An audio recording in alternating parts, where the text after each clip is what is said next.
നിങ്ങളുടെ കയ്യിൽ ഒരു വീഡിയോ ക്ലിപ്പ് ഉണ്ടല്ലേ, ആ വീഡിയോ ക്ലിപ്പ് മുഴുവനായിട്ട് അതിന്റെ ബാക്കി ഭാഗം കൂടി നിങ്ങൾക്ക് കാണിക്കാൻ പറ്റുമോ? നിങ്ങൾ കാണിക്കണം. താങ്കൾ വാട്സപ്പിൽ അയച്ചു തരാൻ പറഞ്ഞ് ആവശ്യപ്പെടുന്നുണ്ടല്ലോ, ആ വീഡിയോ ക്ലിപ്പിന്റെ ബാക്കി ഭാഗം കൂടി നിങ്ങൾ മുഴുവനായി പ്ലേ ചെയ്യും. അദ്ദേഹത്തിന് വേണ്ടി ഞാൻ ഞങ്ങളുടെ വകയിലൊരു ജ്യേഷ്ഠനായിട്ട് കാഫിറിനെ വെറുക്കാനും അമുസ്ലിമിനോട് വെറുപ്പൊക്കെ പറയുന്ന ഒത്തിരി ആയത്തുകൾ ഇപ്പോഴും നെസ്ഖ് ചെയ്യാതെ അതുപോലെ തന്നെ അങ്ങ് അതാണ് ഇസ്ലാമിന്റെ യഥാർത്ഥ പൊളിറ്റിക്കൽ ഇസ്ലാം എന്ന് പറയുന്നത്. അതാണ് നിനക്ക് എങ്ങനെ സാധിക്കുന്നത്? എനിക്ക് ഒരൊത്തും പിടിയും കിട്ടുന്നില്ല നിന്റെ കാര്യം. അപ്പം നെസ്ഖ് ചെയ്യാത്ത, ഐ മീൻ റീപ്ലേസ് ചെയ്യാത്ത ആയത്തുകൾ ഇന്നും നിലനിൽക്കുന്നു എന്നതാണ് ഒരു ഇസ്ലാം പൊളിറ്റിക്സ് ആണ് എന്ന് ഞാൻ പറയാനുള്ള കാരണം. കഷ്ടപ്പെട്ടോക്ക് വെറുതായല്ലോ. ബന്ധങ്ങൾ ഇപ്പോ ഇവിടെ ഒരു പണ്ഡിതൻ അദ്ദേഹത്തിന്റെ ഒരു 10 മിനിറ്റോ 5 മിനിറ്റോ സംസാരത്തിൽ ഒരു 7 തവണയോ 8 തവണ എന്റെ പേരെടുത്ത് പോലും പരാമർശിക്കുന്നത് ഞാൻ കണ്ടു. അദ്ദേഹത്തിന് എന്നോടുള്ള ഒരു വ്യക്തി വൈരാഗ്യമായിരിക്കാം. I don't care. എനിവേ, പണി വരുന്നുണ്ടവർ.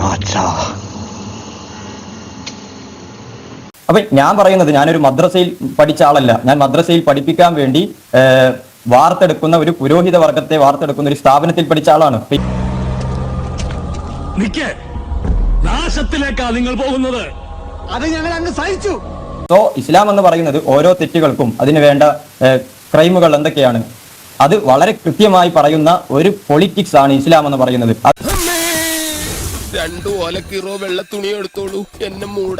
ഇപ്പോ ഇത് എന്താ പറയാ, രാജ്യത്തിന്റെ സുരക്ഷയ്ക്ക് ഒരു പ്രശ്നമില്ല, കോൺസ്റ്റിറ്റ്യൂഷൻ ഒരു വിരുദ്ധമല്ല എന്നിവർ പറയുന്നുണ്ട്. I have one question. പിന്നെ എന്തിനാണ് ട്രിപ്പിൾ തൊലാഖ് നിരോധിച്ചതിന് ശേഷം പിന്നെ എന്തിനാണ് ഇങ്ങനത്തെ മതസ്ഥാപനങ്ങളിൽ മുത്തലാഖ് പഠിപ്പിക്കുന്നത്? പിന്നെ എന്തിനാണ് ഈ ജിനായാത്ത് വൽ ഹുദൂദ്, ഓരോ തെറ്റുകൾക്കുള്ള ശിക്ഷകൾ പിന്നെ എന്തിനാണ് പഠിപ്പിക്കുന്നത്? മനസ്സെത്തുന്നിടത്ത് കാലെത്തുന്നില്ല പട്ടാളക്കാരാ.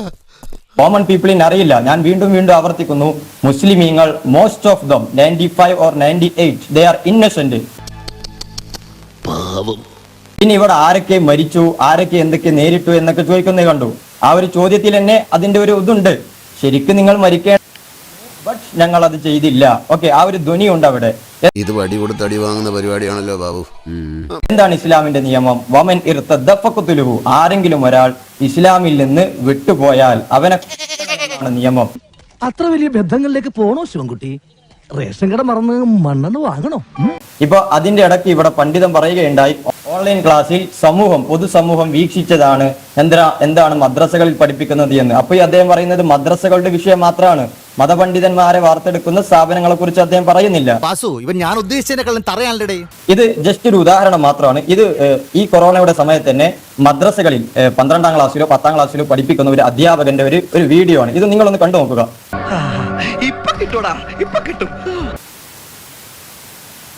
അതൊന്ന് വാട്സാപ്പിലേക്ക് ഇട്ടുവെന്ന് ഞങ്ങൾ ഇവിടെ കാണിക്കാൻ പറ്റും. ശ്രീ അസ്കർ, വേണ്ട. ഇതിൽ വളരെ കൃത്യമായി ഞാൻ പറഞ്ഞല്ലോ, ജിനായാത്ത് വൽ ഹുദൂദ് എന്ന് പറയുന്ന ഓരോ തെറ്റുകൾക്കും അതിന്റെ ശിക്ഷകളും പരാമർശിക്കുന്ന പാഠഭാഗത്തിൽ ഒരു അധ്യാപകൻ വളരെ സിമ്പിളായി, ഇതൊക്കെ എക്സ് മുസ്ലിം ഇവിടെ മുമ്പ് കാണിച്ചു കൊടുത്തതാണ്. അപ്പൊ വളരെ സിമ്പിളായി അദ്ദേഹം പറയാണ്, ടീമിന് എന്റെ കൈ കിട്ടി ഞാടി നല്ല ഇടിയിടിക്കും. നിങ്ങൾ എന്താണെന്ന് ചെയ്തോ? ഞാനേ പള്ളിയിലച്ഛനല്ല, പോലീസുകാരനാണ്. രാധാകൃഷ്ണൻ സാർ പറഞ്ഞിരുന്ന ഒരു കാര്യം ഉണ്ടായിരുന്നു, സ്ത്രീകൾ കൃഷിയിടാണ്. അപ്പൊ അദ്ദേഹം അതിനെ ഒരു ജസ്റ്റിഫൈ ചെയ്തുകൊണ്ട് അതിനെ ന്യായീകരിച്ചുകൊണ്ടുള്ള ഒരു വാദം നമ്മൾ കേട്ടു.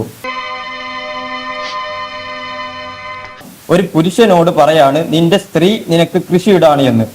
നമുക്കറിയാലോ. അപ്പൊ ഇവർ പറയുന്നത് എന്താണ്? ഒരു പുരുഷൻ ഒരു കൃഷിയിടത്തെ എത്രത്തോളം മഹാത്മ്യത്തോടെ അല്ലെങ്കിൽ എത്രത്തോളം ബഹുമാനത്തോടു കൂടിയാണ് കാണുന്നത്, അതുപോലെയാണ് ഒരു പുരുഷൻ സ്ത്രീയെ കാണേണ്ടത് എന്ന മാനവികതയുടെ വലിയ സന്ദേശമാണ് അവിടെ കൊടുക്കുന്നത് എന്നാണ് ഇവര് തള്ളിമറിക്കുന്നത്.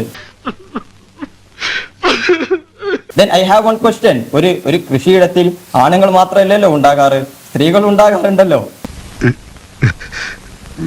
ഈ സ്ത്രീകളോട് പറയാലോ, നിങ്ങളുടെ ആണുങ്ങൾ എന്ന് പറയുന്നത് നിങ്ങളുടെ കൃഷിയിടം പോലെയാണ് അല്ലേ? ഒരു കൃഷിയിടത്തിൽ ആണുങ്ങൾ മാത്രമാണോ കൃഷി ചെയ്യുന്നത്?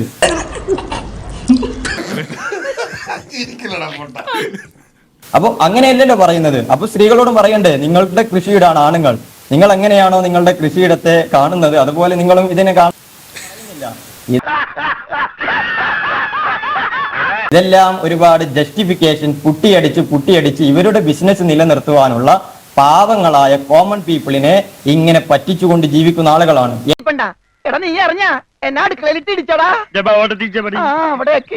കൃഷിയിടം എന്ന ഒരു ആലങ്കാരിക പ്രയോഗം നടത്തി അതിനെയാണ് വിമർശിക്കുന്നത്. എന്നിട്ടോ ആരിഫ് ഹുസൈൻ പറഞ്ഞത് അത് കോണ്ടെക്സ്റ്റ് എടുക്കണം. അത് തന്നെയാണ് നമ്മുടെ അസ്കർ അലിയും പറഞ്ഞത്. അവതരിച്ച സന്ദർഭം ആരിഫ് ഹുസൈൻ പറയാം, പക്ഷെ അസ്കർ അലി ഇത് പറയാൻ പറ്റുമോ? 10-15 കൊല്ലം പഠിച്ചതല്ലേ. വെള്ളയും വെള്ളം ഇട്ട് ഇറങ്ങിയിരിക്കുന്നു. നിങ്ങൾ ഹുദവി ആകാൻ വേണ്ടി ഒരുപാട് കൊല്ലം പഠിച്ച ആളല്ലേ. അയ്യോ ഓർമ്മിപ്പിക്കല്ലേ പൊന്നെ. എന്നിട്ട് നിങ്ങളുടെ കയ്യിൽ ഒരു വീഡിയോ ക്ലിപ്പ് ഉണ്ടല്ലേ, ആ വീഡിയോ ക്ലിപ്പ് മുഴുവനായിട്ട് അതിന്റെ ബാക്കി ഭാഗം കൂടി നിങ്ങൾക്ക് കാണിക്കാൻ പറ്റുമോ? ഇതിലൊക്കെ ഭേദം നീ വാ തുറക്കാതിരിക്കുന്നതാ. നിങ്ങൾ കാണിക്കണം. താങ്കൾ വാട്സപ്പിൽ അയച്ചു തരാൻ പറഞ്ഞ് ആവശ്യപ്പെടുന്നുണ്ടല്ലോ, ആ വീഡിയോ ക്ലിപ്പിന്റെ ബാക്കി ഭാഗം കൂടി നിങ്ങൾ മുഴുവനായി പ്ലേ ചെയ്യും. അറിയാത്ത പിള്ള ചൊറിയുമ്പോൾ അറിയും. ഇവിടെ ആളുകൾ കേൾക്കട്ടെ. നമ്മൾ ചർച്ച ചെയ്യുമ്പോൾ ആ വീഡിയോ ഒന്ന് പ്ലേ ചെയ്യാം. അവന്റെ വിധി, അവനുള്ള ശിക്ഷ എന്താണ്? ഇസ്ലാം പറയുന്നു അവനോട് തൗബ ചെയ്യാൻ പറയുക. എന്നിട്ട് അവൻ തൗബ ചെയ്യുന്നില്ലെങ്കിൽ താമസിപ്പിക്കാൻ പാടില്ല അവനെ ഒരു ഭരണാധികാരി ഉടൻ തന്നെ എന്നാണ്. എന്ന് പറഞ്ഞാൽ മതത്തിൽ നിന്ന് പോയ ആൾക്കാരൊക്കെ എന്ന് പറഞ്ഞ് അത് അല്ല. എന്ന് പറഞ്ഞാൽ എന്താ അതിന്റെ അർത്ഥം? ഒരു ഇസ്ലാമിക ഭരണകൂടം നിലവിലുള്ള രാജ്യത്ത് ഒരു മുസ്ലിം എന്ന് പറഞ്ഞാൽ ആ രാജ്യത്തെ പട്ടാളക്കാരൻ കൂടിയാണ്. പണ്ഡിതനാണെന്ന് തോന്നുന്നു. അർത്ഥം പറഞ്ഞു കേട്ടില്ലേ? എന്റെ പൊന്നിടത്തി ഇവളെ കൊണ്ട് ഇതൊന്നും ഉണ്ടാക്കിക്കല്ലേ, നമ്മൾ ജീവിതം മറുത്തു. ഈ വിഷയം 10-15 കൊല്ലം പഠിച്ച ഞാൻ, അസ്കർ അലി അപ്പുറത്തുണ്ടല്ലോ, ഞങ്ങളെ രണ്ടുപേരെയും ഇരുത്തി നിങ്ങൾ ഒരു ഡിബേറ്റ് നടത്ത്. അതെ, ലേഹ്യം വാങ്ങി കഴിക്കുക, അല്പ കുറവ് കിട്ടും. അല്ല ഭ്രാന്തിന് വായിക്കാം. കിതാബുകൾ വായിച്ചുകൊണ്ട്, ഖുർആനും ഹദീസും വായിച്ചുകൊണ്ട് നമുക്ക് ചർച്ച ചെയ്യാം. ഞാൻ ചിരിച്ചു പോയനെ. സാറിന്റെ ആത്മാർത്ഥ സംശയിച്ച സ്ഥിതിക്ക് ഞാനിനി കുടിക്കണതിൽ കാര്യമില്ലല്ലോ. ഞാൻ പോട്ടെ. ഇവിടെ കാണിച്ച വീഡിയോ ഒന്നുമില്ല അതിനകത്ത്. ഒരു ഇസ്ലാമിക രാജ്യത്താണെങ്കിൽ ആ ഭരണാധികാരി, ഇവിടെ രാമസിംഹനും അസ്കർ അലിയും ആരിഫ് ഹുസൈനും ഒന്നും ഇസ്ലാമിക രാജ്യത്തല്ല ജീവിക്കുന്നത്. അതുകൊണ്ട് തന്നെ അവരാരും പെടാൻ പാടില്ല. അത് ഭരണ ഭയക്കോ കൊടുത്തു എന്ന് പറഞ്ഞാൽ അറബിൽ പോകാൻ തിടുക്കമുണ്ടോ എന്നർത്ഥം. അല്ലാതെ എങ്ങനെ താൻ ഇത് ഏത് ലോകത്താ? അതൊന്നും നടപ്പുള്ള കാര്യമല്ല. നിന്റെ പരിപാടി തീർത്ത് തരാടാ ഞാൻ. ഇവിടുത്തെ നാട്ടുകാർക്ക് എന്റെ വ്യക്തിപരമായ പേരിൽ ഞാൻ നന്ദി രേഖപ്പെടുത്തിക്കൊള്ളുന്നു. ഒന്ന് സബ്സ്ക്രൈബ് ചെയ്തിട്ട് പോടാ.